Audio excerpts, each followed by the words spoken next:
I took the official IELTS test 2 weeks ago since the day I made this video, and this is my result. I spent 1 to 2 months preparing for this crucial test through self-study with the help of free resources and AI assistance to practice and evaluate my work. IELTS and other language proficiency tests can be burdensome because they're not our main goals, right? Our main goals are working or studying abroad, but we still have to achieve a good score on IELTS because we need IELTS to achieve our main goals. Get it?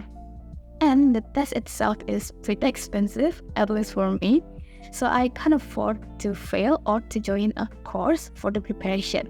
So that's what I'm going to share with you in this video, which is how I achieved band 7.5 in IELTS using free resources and AI without spending a single penny for the preparation, but still managed to achieve a good score at the end.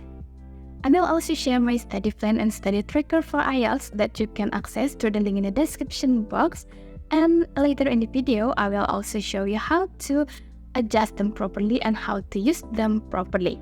I divide this video into 5 sections, which are the overall strategy, reading, listening, writing, and speaking strategy. So stick around until the end of the video and let's dive into the video. First thing first, just like when we want to learn a new subject, we need to make a learning plan or a learning map first. This is my learning map for IELTS that I made before ending. Step 1. Figure out why you need the IELTS certificate. Is it for immigration, study, or career purposes? Make sure the particular institution accepts IELTS because there are other English proficiency tests besides IELTS. This step is also important to determine your band goal. For example, for me, because I plan to go to another Asian country, a band 6 or 6.5 is actually enough for me, but it will be different if you want to go to a country like Canada. Then you're gonna need a higher score like 7.5 until 8.5. So make sure your why is clear. Step 2. Understand the format of the text. IELTS has 4 main sections which are listening, reading, writing, speaking. For reading and writing, the duration is 1 hour for each, and the rest are time-based tests, so the duration will depend on the questions that you get on the day. Step 3. Take a placement test to find out your current level. Actually, you can do this with any providing institutions, but I'd recommend you to take the one from IDB, British Council, or the Cambridge because, they are the officials. Finding your current level is important to determine the timeline of your preparation and also your study plan. Once you know your level, create a study plan. The study plan should be adjusted based on your current level, your availability, and your goal. For example, you are a workforce who has to work from 9 to 5 and you are only able to study once or twice a week. Therefore, you need 3 to 4 months to prepare. However, if you're a freelancer or just have a lot of free time in a day and are able to learn every day, then you only need 1 to 2 months. It also depends on your goals. For example, if you aim for band 8 or 9, definitely you need a longer time to prepare than if you only aim for band 6 or band 6.5. I've linked my weekly study planner in the description. As you can see, I'm a fresh graduate, so I have plenty of free time in a day that I could practice until like 4 packages in a day. You don't need to follow this plan. Feel free to adjust it according to your availability and your goals. But remember, the more frequent you practice, the stronger your memory and your comprehension. For example, a person who studies every day for a month will get used to every question type and master a lot of vocabulary and grammar compared to a person who studies for 4 months straight but only twice a week. Because the ones who study every day apply active recall method by studying every day. So I'd recommend you to study every day, even though you only can do one part of reading or one task of writing, rather than studying all of the sections in one day but only for once or twice a week. One more thing, remember studying smart is more important than studying hard. Focus on the exam criteria for each section. Don't waste your time studying unnecessary things like your accent, your body language, and other stuff, because remember your time is limited. your time is limited, okay? Tracking your score is also essential because you can see your development and point out the weak areas. I use the specialized IELTS score tracker to track my progress that you can copy and link in the description box. Fun fact, I've seen a similar tracker like this sold in an e-commerce for a decent amount of price, but now I'm sharing mine free for you guys, so I hope you can utilize it properly. Lastly, here's the explanation of my score and their advice regarding this. Let's move on to the reading section. First of all, the goal of reading section is not to understand every single word on the passage. Instead, to find a particular information that answers the question correctly and quickly. You don't need to read the whole passage at first sight unless it's necessary. This is the question types of reading section. As you can see, not all of them require you to read the whole passage first. For example, the true or false question type. So my first tip for reading is to understand the question type and how to answer it quickly and on point. To improve, practice reading on a computer screen to simulate the real exam environment. Because as far as I know, the news update from the Cambridge IELTS says that there will be no more paper-based exam, so most likely you will have to take the test on a computer. Therefore, you need to build your stamina, especially your eyes, because for some people, reading on screen can be really torturing. This is how you can set your computer or laptop layout to mimic the real test layout. So you're gonna use the split screen feature and you put the passage on the left and the questions on the right. To answer, just add a note on the question and type on it. I recommend the Cambridge IELTS books as they provide the most accurate type of question and answers for IELTS. And I don't recommend you to use other websites because they are not official and I'm afraid that the question or the answer might be wrong and mess with your understanding. So let's just not take any risk and use the official ones, okay? Like reading, listening also requires stamina. But the difference is you cannot go blank at all because the audio is only played once. So if your brain zones out even for just a second, you could miss a number or two. You need to be able to get your focus straight for around 30 minutes with no break. Again, I use the Cambridge IELTS book for practice. This is how I organize the layout. And one quick tip, if you wear glasses like me, the exam headphones might hurt your ears, like this part of your ear. My score is 8.5, so I know I made like 2 or 3 mistakes, and I know one of them is the first question because I was busy adjusting my headphone and my glasses. The headphones pressed this part of my glasses, and it was super painful. Yeah, but I managed to endure it for 30 minutes, so yeah, it's just a small warning for you guys to keep in mind. Additional practical tips for listening that I can share with you guys are: just skip the question if you miss it, or if you can figure out the answer, otherwise you're gonna miss the next questions too. It's better to miss one question than many questions, right? Moreover, please pay attention to your typing because wrong spelling means wrong answer, sadly. Lastly, here's the explanation of my score and the advice regarding this.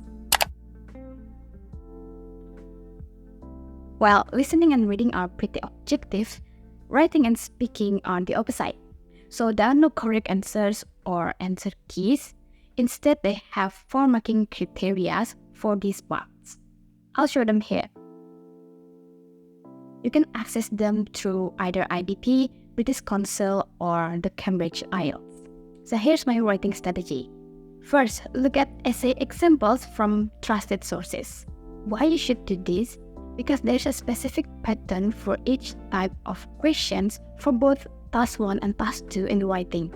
You can learn these patterns by analyzing those samples or by watching reliable sources like from the IELTS Advantage or even by asking AI for guidance. This is the prompt for ChatGPT if you want to get the essay structure for each question type and the explanation. For example, I want to get those for Task 2, so I wrote Task 2 here. See, it lists the question type and explains how you should build your essay. Second, understand the marking criteria. As I said, there are 4 marking criteria in writing. First, as achievement. This is the most crucial criterion because if you miss this, your score will likely drop and other criteria. So make sure you can understand the task properly and answer it accordingly. Second marking criteria is the cohesion. You need to master transition vocabularies and words to link your ideas between paragraphs or between sentences. Second marking criteria is the vocabulary or lexical resources. Here's the trick to not only memorize new vocabulary every day, but also actually use them in your essay or even in your speaking. So before I start making an essay or practice my speaking, I asked ChatGPT for 5 new vocabularies related to the speaking topic or the essay topic. Next, try to include those words in your essay or in your speaking. That's it actually. Pretty easy, right? One thing to keep in mind is you don't have to include a lot of C1 vocabularies in your essay or your speaking because IELTS is not a memorization test, it's a communication test. So make sure you can use those vocabularies to communicate through your essay or your speaking properly. Okay, the last criterion is the grammar. For this criterion, you need to understand the usage of every single grammar. Remember, you don't need to include all of them in your essay.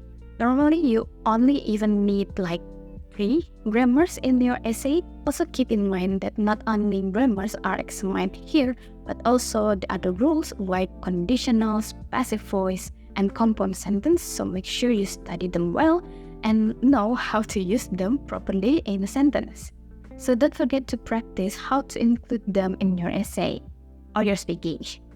Next, my last strategy for writing.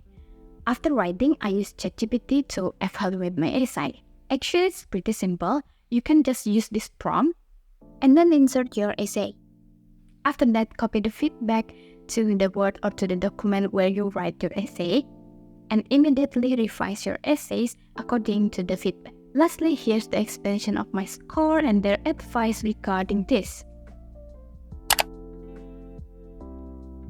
I always picture speaking as the harder version of writing because you can't undo your mistake as there is no backspace button, and you can't afford too many mistakes or too many self-correcting if you want a good score.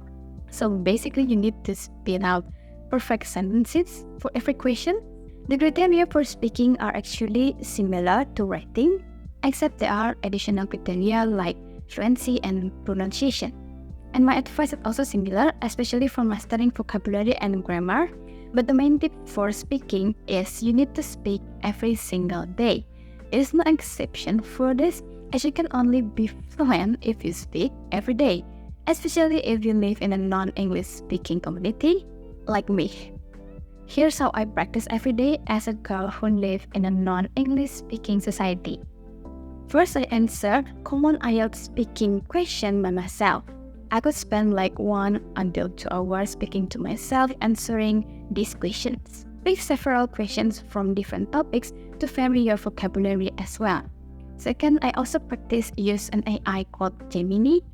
I believe you guys already know about that AI. While it can't really evaluate your performance, at least it's great for building conversational stamina and to simulating the real two-way conversation. Here are some detailed tips that I can give to you. First, you need to stay calm.